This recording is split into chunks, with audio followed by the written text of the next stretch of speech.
श्री कृष्ण कहते हैं, मन ही सब कुछ है। जैसा आप सोचते हो वैसा बन जाते हो।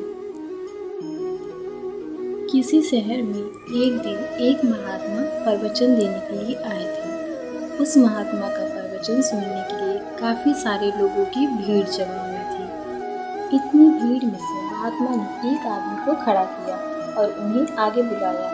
महात्मा ने उस आदमी से कहा कि मैं आपसे 2 सवाल पूछूंगा। आप मुझे सच सच बताना। जो भी आप सोचते हो वैसा ही मुझे बताना। उस आदमी ने कहा, जी महाराज, मैं आपको सच बताऊंगा। उस महात्मा ने उससे पहला सवाल ये पूछा कि अगर कोई सुंदर लड़की बाजार में आपको दिखे तो क्या आप उसे पलट कर देखेंगे? उस आदमी ने कहा, जी ज़रूर। उस वक्त अगर मेरे साथ मेरी बीवी ना हो तो मैं पलट कर ज़रूर देखूंगा। उस आदमी का ये जवाब सुनकर प्रवचन में हाजिर सभी लोग हंसने लगते हैं। तभी महात्मा जी ने उस आदमी से पूछा कि आपको उस लड़की का चेहरा कब तक याद रहेगा? उस आदमी ने कहा, मुझे वो चेहरा तब तक याद रहेगा जब तक मैं उससे सुंदर लड़की न देखूं। उस आदमी का ये जवाब सुनकर वहाँ हाजिर लोग फिर से हंसने लगते हैं।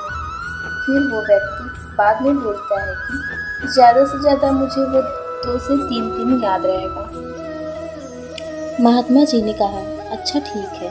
अब मेरा दूसरा सवाल आपसे ये है कि अगर मैं आपको एक उपहार दूं और मैं आपसे कहूं कि आपको ये उपहार दिल्ली में एक अमीर बिजनेसमैन रहता है, उसके घर तक पहुंचाना है, तो क्या आप ये काम करेंगे? उस आदमी ने कहा, जी बिल्कुल, क्यों नहीं, जैसा आप कहो वैसा मैं करूँगा। तभी महात्मा ने कहा, आप वहाँ उसके घर पर जाते हो, बाहर एक गार्ड आपके लिए खड़ा होगा। वो अंदर जाके अपने मालिक से आपके बारे में बताएगा। वो बिजनेसमैन अपने सब काम छोड़कर आपसे मिलने के लिए बाहर आएगा। सिर्फ इतना ही नहीं, वो बाहर आकर आपसे उपहार लेके आपको अंदर आने के लिए कहता है और आपके मना करने के बावजूद भी वो आपको अपने घर में लेकर ही जाता है। फिर वो बिजनेसमैन आपसे खाना खाने के लिए आग्रह करता है। आपके मना करने के बावजूद भी वो आपको खाना खाने के लिए मनाता है। आपके लिए अलग अलग कई सारे पकवान बनाए जाते हैं और आपको खिलाया जाता है। फिर आप अंत में घर जाने के लिए आज्ञा लेते हैं। वो बिजनेसमैन आपको छोड़ने के लिए अपने ड्राइवर को साथ में भेजता है। आप बहुत खुश हो जाते हैं।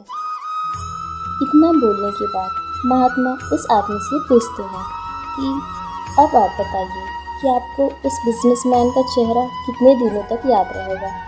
तब उस आदमी ने कहा कि महाराज, मुझे उसका चेहरा जिंदगी भर याद रहेगा।